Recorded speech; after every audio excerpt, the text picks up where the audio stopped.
Halo semuanya, balik lagi di materi biologi.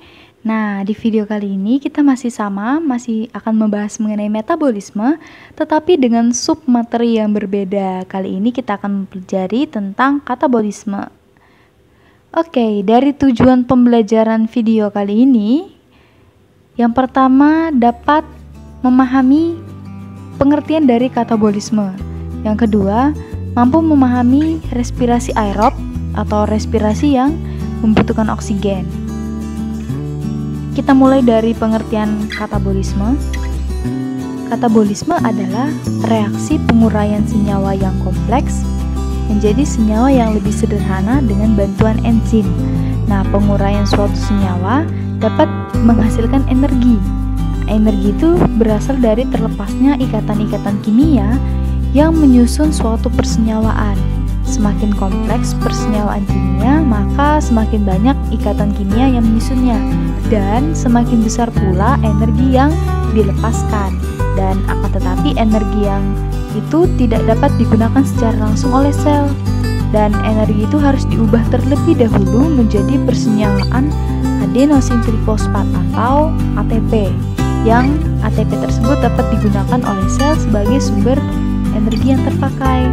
Nah, katabolisme karbohidrat yang kita pelajari, salah satu contohnya itu ada respirasi sel, di mana respirasi sel terjadi di mitokondria.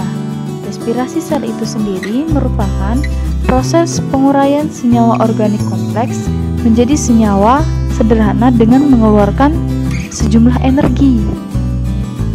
Berdasarkan dari kebutuhan akan oksigen, respirasi dibedakan menjadi dua, yakni yang pertama ada respirasi aerob atau respirasi yang membutuhkan oksigen, dan respirasi anaerob, respirasi yang tidak membutuhkan oksigen. Persamaan reaksi respirasi aerob secara sederhana dapat dituliskan seperti ini, di mana karbon dioksida ditambah air dibantu dengan cahaya matahari dan klorofil akan menghasilkan gula atau glukosa ditambah dengan oksigen. Proses respirasi aerob ini mengubah energi kimia yang ada di makanan, contohnya glukosa, diubah menjadi energi kimia dalam bentuk ATP. Bagaimana caranya, bagaimana prosesnya? Oke, yang pertama itu ada glikolisis, yang kedua ada dekarboksilasi oksidatif, yang ketiga ada siklus Krebs, yang keempat ada transport elektron. Ini merupakan gambaran secara umum proses dari respirasi aerob, dimulai dari glikolisis mengubah gula menjadi asam piruvat yang terjadi di sitoplasma, lanjut masuk ke dekarboksilasi oksidatif, mengubah asam piruvat menjadi asetil-CoA yang terjadi di mitokondria, langsung lanjut ke siklus Krebs, dan hingga akhirnya sampai di transport elektron. Oke, kita bahas dari glikolisis, proses yang pertama. Glikolisis itu merupakan proses perubahan molekul glukosa menjadi asam piruvat dengan menghasilkan NADH dan ATP. Artinya, glikolisis itu penguraian satu molekul glukosa yang terdiri dari 6 atom C menjadi 2 molekul asam piruvat yang terdiri dari 3 atom C, lalu ada 2 molekul NADH dan 2 molekul ATP, di mana glikolisis ini terjadi di sitoplasma. Ini merupakan proses terjadinya glikolisis, di mana proses pemecahan glukosa menjadi asam piruvat.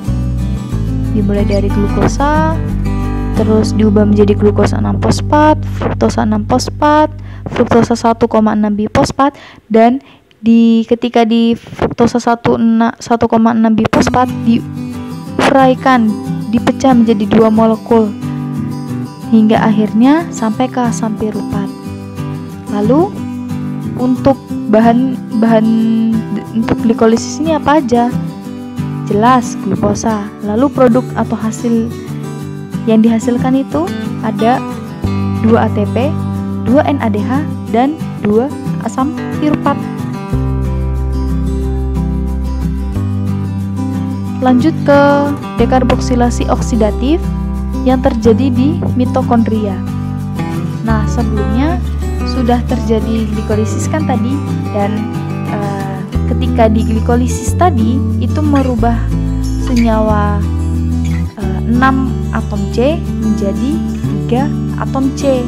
Akan tetapi ketika di dekarboksilasi oksidatif, si asam pirufat yang beratom 3 tadi, berkarbon 3, akan diubah menjadi asetil-CoA yang berkarbon 2. Jadi dari atomnya 3 atom C menjadi 2 atom C. Contohnya seperti ini. Ini gambar untuk satu kali reaksi di satu asam pirufat. Jadi kalau 2 asam pirufat berarti nanti tinggal dikalikan 2 saja hasilnya.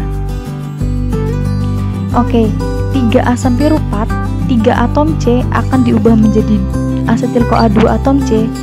Dia akan menghasilkan CO2 karena satu atom C menghilang akan menghasilkan karbon dioksida. Lalu ada ditambah dengan NAD plus H plus, jadi NAD plus ditambah H plus akan menghasilkan NADH. Adapun bahan yang digunakan yang pertama jelas 2 asam pirufat. Ini gambar ini untuk satu kali reaksi ya. Berarti 2 asam pirufat, nanti hasilnya juga jadi 2 NADH dan 2 asetil dan 2 CO2. Ini merupakan hasilnya 2 CO2, 2 NADH dan 2 asetil-CoA. Ingat ya, ini gambar untuk satu kali reaksi. Oke. Lanjut ke tahap yang berikutnya, yaitu ada siklus Krebs yang terjadi di mitokondria. Ini merupakan gambar dari siklus Krebs. Nah, pada siklus Krebs ini ditemukan oleh seorang ilmuwan yang bernama Hans Krebs. Jadi, sebelum berlangsung di siklus Krebs, asam pirufat yang memiliki 3 karbon itu yang merupakan hasil dari glikolisis tadi terlebih dahulu itu diubah dulu menjadi asetil-CoA atau memiliki 2 karbon melalui dekarboksilasi oksidatif tadi.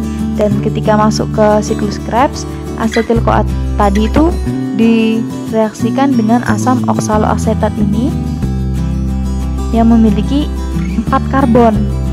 Asetil-CoA memiliki 2 karbon dan oksaloasetat memiliki 4 karbon, menjadi asam sitrat yang memiliki 6 karbon. Selanjutnya, asam sitrat ini memasuki daur yang menjadi berbagai macam zat yang hingga akhirnya kembali menjadi oksaloasetat lagi. Ini terus terjadi berulang kali. Adapun bahan yang digunakan dalam siklus Krebs, yang pertama 2 asetil-CoA. Ini gambar untuk satu kali reaksi. Jadi kalau ada 2 kali reaksi berarti nanti hasilnya tinggal dikalikan 2 ya. Untuk produk atau hasil itu yang pertama ada ini kita hitung untuk satu kali reaksi aja ya berdasarkan gambar ini. 1 ATP yang dihasilkan ini, ATP yang dihasilkan 1 ATP, lalu 2 CO2. CO2 ini CO2 yang pertama dan CO2 yang kedua. CO2 yang pertama, CO2 yang kedua. Lalu ada 3 NADH. NADH 1 2 3. Lalu ada 1 FADH. Ini. Jadi hasilnya tinggal dikalikan 2. Menghasilkan 2 ATP, 2 CO2, 6 NADH dan 2 FADH. 2. Oke. Tahap yang berikutnya ada transport elektron. Jadi di tahap ini yang sebenarnya adalah proses pentransferan elektron. Nah, kita lihat NADH dan FADH2 yang dihasilkan oleh glikolisis dan siklus Krebs itu merupakan molekul sumber elektron berenergi tinggi.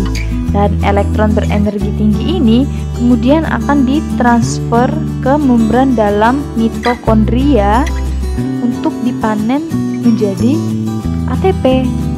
Dan NADH dan FADH itu akan kehilangan elektron berenergi tinggi dan akan berubah menjadi NADH+ dan FAD yang kemudian digunakan lagi pada proses glikolisis dan siklus Krebs sehingga menjadi NADH dan FADH2.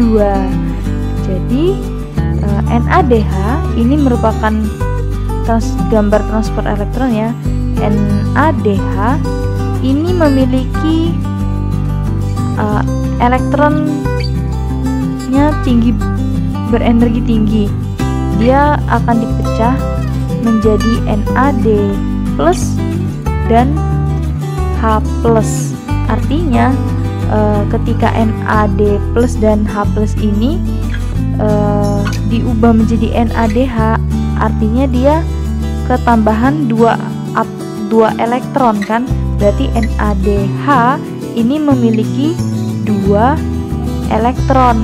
2 elektron ini akan ditransfer ke protein-protein yang ada di membran mitokondria. Ini adalah protein pertama, protein kedua, protein ketiga, protein keempat. Ini yang Q ini berupa namanya protein non-protein. Dia disebut juga dengan ubiquinon. Sedangkan yang ini merupakan sitrokom C. Jadi yang 2 elektron dari NADH ini akan ditransfer ke protein pertama, terus menuju ke ubiquinon, lalu yang menuju ke protein ketiga, menuju ke protein keempat, hingga akhirnya terlepaslah 2 elektron ini. 2 elektron ini punyanya si NADH dan ditangkap oleh oksigen. Ini awalnya oksigen.